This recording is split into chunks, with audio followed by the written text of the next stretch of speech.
비가 오는 날이네요. 오늘은 이재철 목사님의 목회자 이중직에 대한 이야기를 또 한번 할 것 같아요.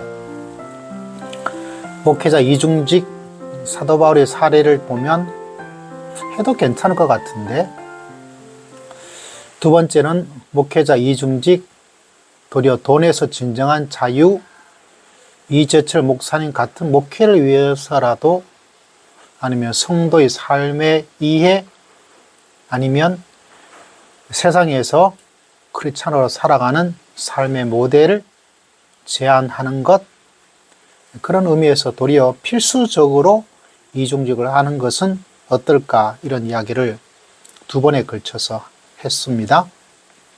자, 근데 계속 마음이 좀 가는 게 왜 그런지 모르겠어요.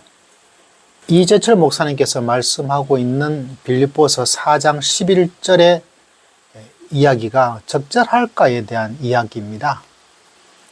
얼핏 보면 적절하죠. 왜냐하면 돈을 벌기 위해서, 아니면 사례비로는 살아갈 수 없으니까 나라도 일을 해서 돈을 벌어야 되겠다, 이런 현실적인 다양한 이유. 그런데 그런 사람들에게 사도 바울처럼 자족하는 것, 자족해라, 주어진 것으로 만족하고 자족하면서 살아야 된다 라는 말씀인데, 과연 이 성경 구절이 그게 적절한지, 또 그 말씀을 이렇게 이해하는 것이 적절한지에 대한 생각을 좀 하게 되더라고요. 빌립보서 4장 11절에는 내가 궁핍함으로 말하는 것이 아니니라 어떠한 형편에든지 나는 자족하기를 배웠다라고 이야기를 하고 있습니다. 말에 조금 강조가 좀 사도 바울은 좀 다른데요. 자족하면서 살아라 라고 말하고 있는 것과 자족하기를 내가 배웠다라고 말하는 것은 여러분 좀 다르지 않습니까? 주어진 사례비 많든 적든 거기에 맞춰서 살아라 라고 말하는 것이 아니라, 사도 바울은 내가 그런 가운데도 자족하기를 배웠다, 계속 그렇게 살라는 이야기는 아닌 것으로 하나님께서 말씀을 하고 있습니다. 12절에 있는 것처럼 비천에 처할 줄도 알고 풍부에 처할 줄도 알아 모든 일 곧 배부름과 배고픔, 풍부와 궁핍에도 처할 줄 아는 일체의 비결을 배웠다. 그 어려운 가운데도 뭔가 비결이 있더라는 거죠. 그 비결은 무엇인가? 13절에 우리가 잘 아는 말씀처럼 내게 능력 주시는 자 안에서 내가 모든 것을 할 수 있다. 다시 말하자면 궁핍과 배고픔 속에서 하나님의 힘으로 견뎌나가는 거죠. 그래서 자족하기를 배워나가는 거지, 계속 자족하면서 그냥 있어도 된다, 자족해야 되기 때문에 이 말씀 때문에 이중직으로 돈을 벌려고 하는 것은, 그것은 적절하지 않다, 프로답지 않다라는 말씀으로 성경 말씀을 이끌고 나가기에는 성경 본문하고는 조금 많이 벗어난 것이 아닌가라는 생각을 합니다. 실제로 문맥 전체를 바라보면 사도 바울이 자족에 대한 이야기, 배고픔과 궁핍에 대한 이야기도 하고 있지만, 그가 풍부해하고 배부름도 있었습니다. 어떻게 되었을까요? 18절 말씀에 보면 이 풍족함이 어떻게 된 거냐면, 에바브로디도 편을 통해서 빌립보 교회가 에바브로디도를 통해서 바울에게 도움을 주었죠. 그래서 풍족하게 된 것이죠.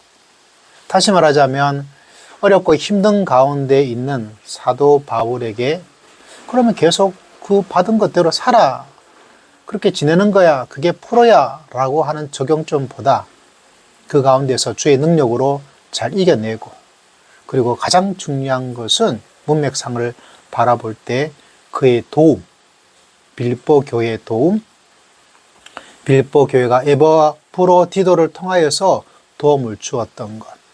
다시 말하자면 이 시대에 궁핍과 어려움 속에 있는 젊은 세대들에게 자족하여서 잘 지낼 수 있는 주의 능력을 고무시켜 나가는 것도 중요하고요.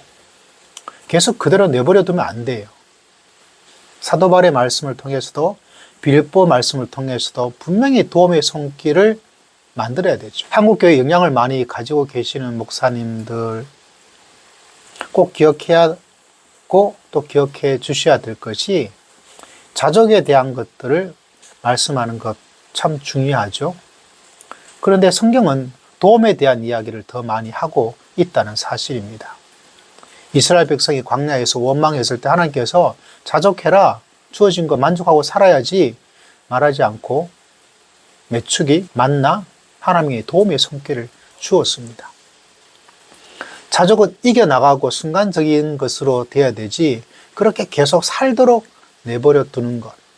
그것은 성경에서 특별히 빌보에서 말하고 있는 관점에서는 조금 많이 벗어나게 된다는 거죠.